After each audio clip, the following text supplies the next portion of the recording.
नमस्कार, मेरा नाम डॉक्टर राहुल जेना है। मैं बागची श्री शंकरा कैंसर सेंटर भुवनेश्वर में कंसल्टेंट यूरो ऑन्कोलॉजी। आज हम बात करेंगे एक बहुत ही अनकॉमन टॉपिक के बारे में। अनकॉमन इसलिए बोल रहा हूँ क्योंकि लोग शर्म से इसको छुपा के रखते हैं और सामने नहीं आते हैं, जबकि ये इतना अनकॉमन नहीं है। ये है काफी कॉमन, बस लोग इसको रिपोर्ट नहीं करते हैं। मैं बात करूंगा पेनिस में होने वाले घाव के बारे में, जिसको कि पिनाइल अल्सर बोलते हैं। पेन भी होता है। पेनिस में घाव के बहुत कारण हो सकते हैं। कॉमन कॉज तो इन्फेक्शंस होते हैं, सेक्सुअली ट्रांसमिटेड इन्फेक्शंस। लोग इस स्टिग्मा की वजह से आके दिखाते नहीं है कि क्या पता हम सेक्सुअली ट्रांसमिटेड इन्फेक्शन डायग्नोज हो जाए। बट मैं इसके बारे में क्यों बात कर रहा हूँ? मैं इसके बारे में बात करता हूँ क्योंकि बहुत बार पेनिस का अल्सर पेनिस का कैंसर होता है। बहुत बुजुर्ग बूढ़े लोग आते हैं जो शायद इतना सेल्फ केयर के केपेबल नहीं है, या फिर बहुत सारे लोग आते हैं जो बॉडीली हाइजीन को थोड़ा नेग्लेक्ट करते हैं, तो वो पेनिस के स्किन को पीछे करके साफ नहीं करते हैं या फिर देखते नहीं है कि अंदर क्या है। तो उसके अंदर एक अल्सर बना हुआ होता है, एक कैंसर बना हुआ होता है, जो बढ़ता जाता है और जब वो घाव बन के चमड़ी से बाहर आता है तब जाके वो बोलते हैं कि हाँ, अब कोई गड़बड़ है।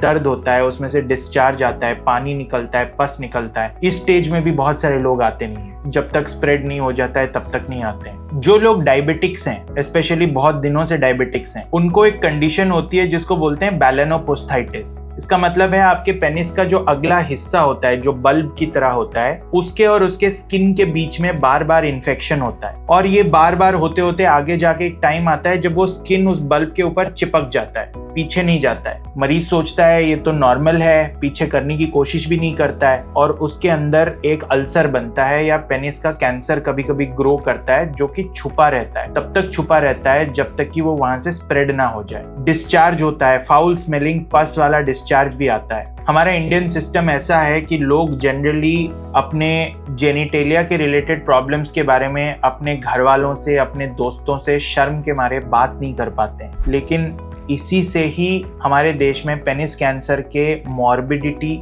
ज्यादा है कंपेयर्ड टू वेस्टर्न कंट्रीज, जहां स्लाइटेस्ट प्रॉब्लम हो तो मरीज डॉक्टर को दिखाने चले जाते हैं। वहां पे जनरल प्रैक्टिशनर्स इस चीज को डायग्नोज करते हैं, उनका अवेयरनेस ज्यादा होता है।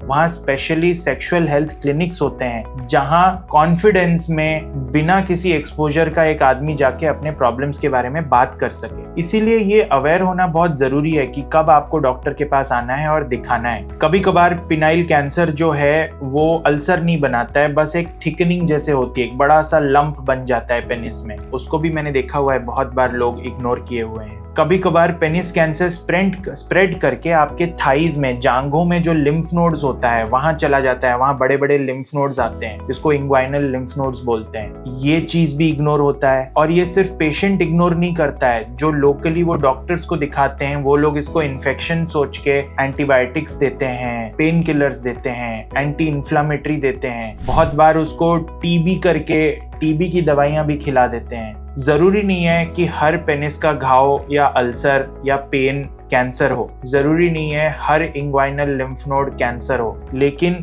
इन सारे चीजों का एक बहुत डेंजरस कारण कैंसर है। इसीलिए अगर इनमें से कोई भी सिम्टम्स आ रहा हो, पहले आपको और आपके डॉक्टर को कैंसर रूल आउट करना है। पेनिस कैंसर रूल आउट करना सिंपल चीज होती है। ओपीडी प्रोसीजर होता है, जिसमें से एक छोटी सी बायोप्सी ली जाती है उस घाव से और उसको माइक्रोस्कोप के अंदर देखा जाता है। इससे पता चल जाता है कि ये पेनिस कैंसर है या नहीं है। पेनिस कैंसर एक ऐसी चीज है जिसका ट्रीटमेंट बहुत अच्छे से हो जाता है। अगर सही टाइम में पकड़ा जाए तो सर्जरी, कीमोथेरेपी और रेडिएशन थेरेपी के कॉम्बिनेशन से एक पेशेंट पेनिस कैंसर से कंप्लीटली क्योर हो सकता है। इसीलिए अगर आपको थोड़ा सा भी डाउट है या फिर आप पेनिस रिलेटेड कोई घाव या अल्सर को छुपा के बैठे हुए हैं, तो ऐसा ना करें, आपके डॉक्टर से जाके जरूर मिलें।